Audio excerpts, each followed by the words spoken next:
بسم اللہ الرحمن الرحیم نحمده ونصلی علی رسولہ الکریم فاعوذ باللہ من الشیطان الرجیم بسم اللہ الرحمن الرحیم۔ محترم سامعین و ناظرین، السلام علیکم ورحمۃ اللہ وبرکاتہ، اور میرے تمام سامعین اور ناظرین پوری دنیا میں جہاں سے بھی جو لوگ مجھے دیکھ اور سن رہے ہیں، ہر مذہب کے لیے اس کی زبان میں آداب پیش کرتا ہوں، قبول فرمائیں۔ آج کا موضوع ہے جو اس کائنات کا اور ہمارا خالق اور مالک ہے کل کائنات کا، اس کی تعریف کے بارے میں اللہ نے، یعنی کہ اپنی ہی تعریف کے بارے میں اللہ نے کیا ارشاد فرمایا ہے۔ اور اللہ نے ارشاد فرمایا کہ میں تھا ایک چھپا خزانہ، کنتو کنزن مخفیہ، تو اس کی ایک وضاحت ہوگی انشاءاللہ، تو ملاحظہ فرمائیں۔ بسم اللہ الرحمن الرحیم، درود شریف پڑھیں پہلے۔ اللہم صلی علی سیدنا و مولانا محمد وعلی آل سیدنا و مولانا محمد کما تحب و ترضی بان تصلی علیہ۔ اس کی تعریف میں بقول ارشاد الہی تمام درختوں کو قلم تراشے جائیں اور سب دریاؤں کی روشنائی بنائی جائے، اور اس کی مدد کو اتنے ہی درختوں کے قلم تراشے جائیں تو بھی اس کی تعریف نہیں لکھی جا سکتی باری تعالیٰ کی۔ سمجھ میں آئی بات؟ اور تعریفوں میں اس کی یہ بھی تعریف ہے کہ بذات خود موجود رہ کر دوسرے کو موجود کر دینا، بذات خود موجود رہ کر دوسرے کو موجود کر دینا، یہ بھی اس کی تعریفوں میں ہے۔ اسی لیے اس کا نام بدیع بھی ہے، اور بدیع کے معنی ہے نئی ایجاد کرنے والا۔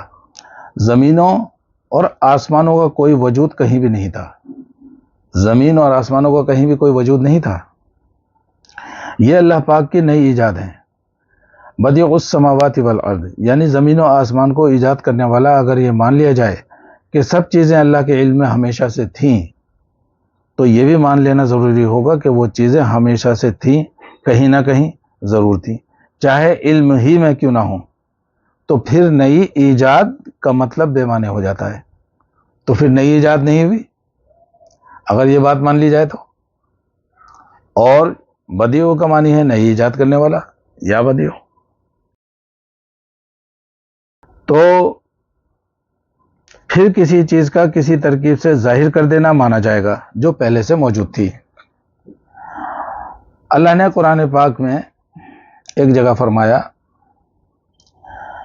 بسم اللہ الرحمن الرحیم، کنتو کنزن مخفیہ، میں تھا ایک چھپا خزانہ، اور خزانہ وہ ہوتا ہے جہاں ہر شے کے انبار کے انبار ہوں، وہی تو خزانہ ہوتا ہے، جہاں ہر چیز کے ہر شے کے انبار کے انبار ہوں، اور کوئی ایسی چیز نہ ہو جو اس میں نہ ہو۔ اس کا مطلب یہ ہوا کہ وہ سب کچھ ہے۔ اگر اس میں سب کچھ مانگا گیا تو دوسری اشیاء مانی جائے گی جو اس کی ایک ذات ہونے کی دلیل کو کاٹے گی۔ کیا بات سمجھ میں آئی؟ مطلب یہ ہے کہ اگر یہ مانا جائے کہ وہ جو خزانہ ہے وہ الگ ہے اللہ سے، تو پھر خزانہ الگ ہو گیا اور اللہ الگ، تو پھر ایک کہاں ہوا؟ دو چیزیں ہو گئی نا۔ تو اگر یہ مانیں گے تو پھر وہ چیز کٹ جائے گی اس کی وحدانیت کی، یعنی کہ اللہ خود ہی ایک چھپا خزانہ ہے، جو بھی کچھ ہے۔ کنتو کنزن مخفیہ، میں تھا ایک چھپا خزانہ، تو وہ سب کچھ ہے۔ اگر اس میں سب کچھ مانا گیا تو دوسری اشیاء مانی جائے گی جو اس کی ایک ذات ہونے کی دلیل کو کاٹے گی۔ خلاصہ یہ ہے کہ یہ عالم مادی نہیں تھا، یہ جو عالم مادی جو ہم دیکھ رہے ہیں یہ نہیں تھا، اور اسے اپنا پورا علم ہمیشہ سے ہے، تو اس نے عالم کثیف ایجاد کیا۔ یہ جو عالم کثیف ہے جو ہماری آنکھوں سے دیکھ رہا ہے، جو ہم اپنی آنکھوں سے دیکھ رہے ہیں، یہ عالم کثیف ہے، یہ نہیں تھا، یہ ایجاد کیا اللہ نے، یا بدیع، باقی تھا اس کے علم میں پہلے سے ہی۔ تو یہ زمین و آسمان نہیں تھا، اور اسے اپنا پورا علم ہمیشہ سے ہے، تو اس نے عالم کثیف ایجاد کیا۔ وہ ہمیشہ سے نور ہی نور ہے، اور اس نور کی ان گنت تجلیاں ہیں، بے تعداد، اور ان سب کا علم ہے پہلے سے اللہ کو، یعنی اپنا اسے پورا علم ہے، یعنی مادی اشیاء کو ایجاد کیا، اور نور علی نور سے ایک نور الگ ایجاد کیا، اسی لیے ارشاد باری تعالیٰ ہے اللہ نور السماوات والارض، یعنی اللہ زمین و آسمان کا نور ہے، اسی لیے یہ عالم فانی پہلے کبھی نہیں تھا اور بعد میں بھی نہیں رہے گا۔ یہ جو عالم فانی ہے یہ پہلے نہیں تھا، بعد میں بھی نہیں رہے گا۔ اللہ نے ارشاد فرمایا کہ میں زمین و آسمان کا درمیان کا نور ہوں، اللہ نور السماوات والارض، یعنی زمین و آسمان کا نور ہے اللہ۔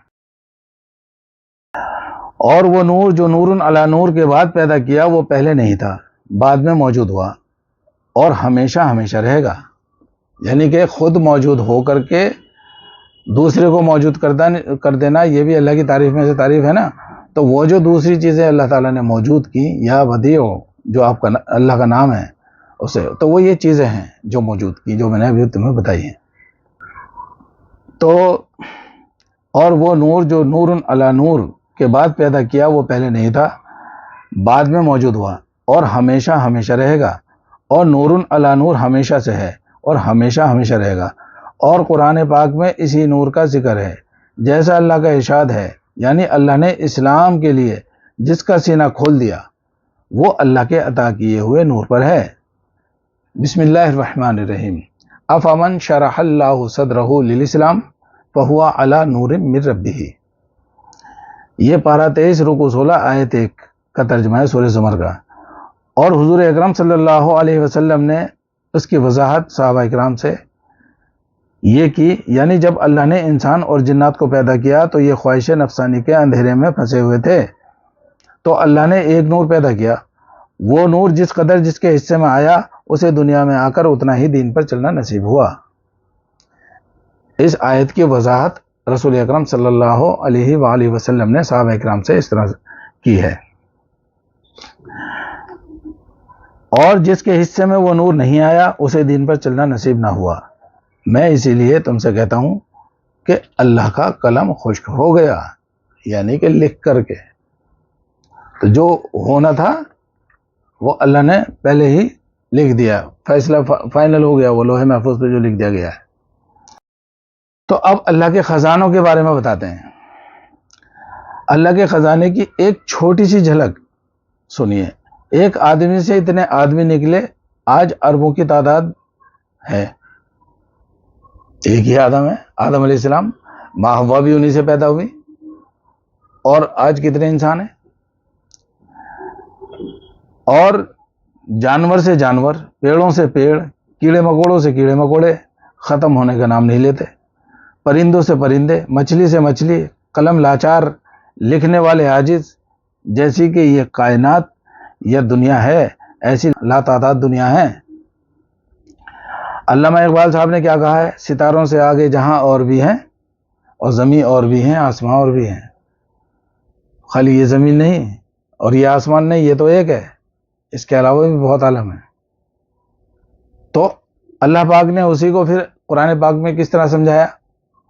آیت الکرسی کی آیت ہے، بسم اللہ الرحمن الرحیم، وَلَا يُحِيطُونَ بِشَيْءٍ مِّنْ عِلْمِهِ، یعنی اللہ کو کوئی عقل کے گھیرے میں نہیں لا سکتا، عقل کے دائرے میں کوئی نہیں لا سکتا۔ یہ جو نور علی نور کے بعد نور پیدا کیا، تمام عالم ارواح اسی نور سے پیدا کی گئی۔ یہ جو نور علی نور کے بعد نور پیدا کیا گیا، تمام عالم ارواح اسی نور سے پیدا کی گئی، اور زمین آسمانوں میں جو کچھ اور ان سے باہر جو کچھ ہے، میں عرش عظیم اور کرسی، کہ یہ سب نئی ایجادیں ہیں۔ یہ جو نور علی نور کے بعد نور پیدا کیا گیا، تمام عالم ارواح اسی نور سے پیدا کی گئی ہیں، اور زمین و آسمانوں میں جو کچھ اور ان سے باہر جو کچھ ہے، میں عرش عظیم اور کرسی، کہ یہ سب نئی ایجادیں ہیں۔ یا بدیع العجائب بالخیر یا بدیع، یعنی اللہ ایسی چیزیں بھی ایجاد کرتا ہے عجیب و غریب، تو یہ سب جو ہے اللہ کی طرف سے ایک یہ محض خیر ہے، خیر محض ہے اللہ کی طرف سے۔ تو اللہ تعالیٰ بھائی سمجھنے کی اور اس پر عمل کرنے کی، غور و فکر کرنے کی، اللہ تعالیٰ ہر ایک انسان کو فکر دے اور اس پر عمل کرنے کی توفیق عطا فرمائے، اللہ کو پہچاننے کی ہر ایک انسان کے اندر جذبہ پیدا ہو۔ وآخر الدعوانا ان الحمد للہ رب العالمین۔ انشاءاللہ تعالی پھر اگلی ویڈیو میں کچھ اور بیان لے کر کے پیش ہوں گے، تب تک کے لیے اجازت، السلام علیکم۔